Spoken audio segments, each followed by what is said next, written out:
बताओ, कौन कहता है मोहब्बत बस कहानी है। मोहब्बत तो सहीफ़ा है, मोहब्बत आसमानी है।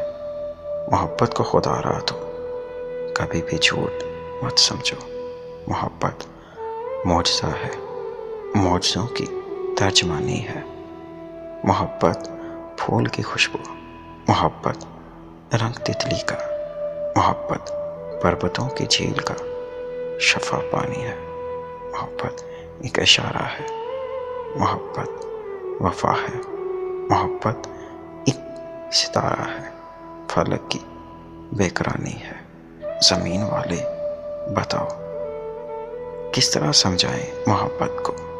मोहब्बत तो ज़मीन पर आसमानों की निशानी है। मोहब्बत रोशनी है, रंग है, खुशबू है, नगमा है। मोहब्बत उड़ता पंछी है, मोहब्बत बहता पानी है।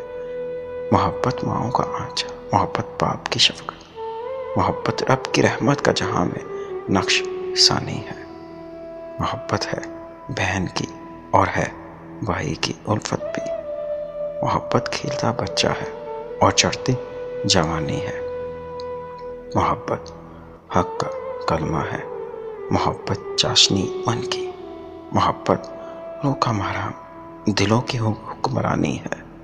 मोहब्बत तो अज़ल से है, मोहब्बत ताबत होगी। मोहब्बत तो है आफाक की, ज़मानी ना मकानी है। फना हो जाएगी दुनिया, फना हो जाएंगे हम तो, मोहब्बत बाकी रह जाएगी। ये तो जादूवानी है। मोहब्बत का अहाता और किन लफ्ज़ों से होगा। मोहब्बत तो मोहब्बत है, मोहब्बत जिंदगानी है।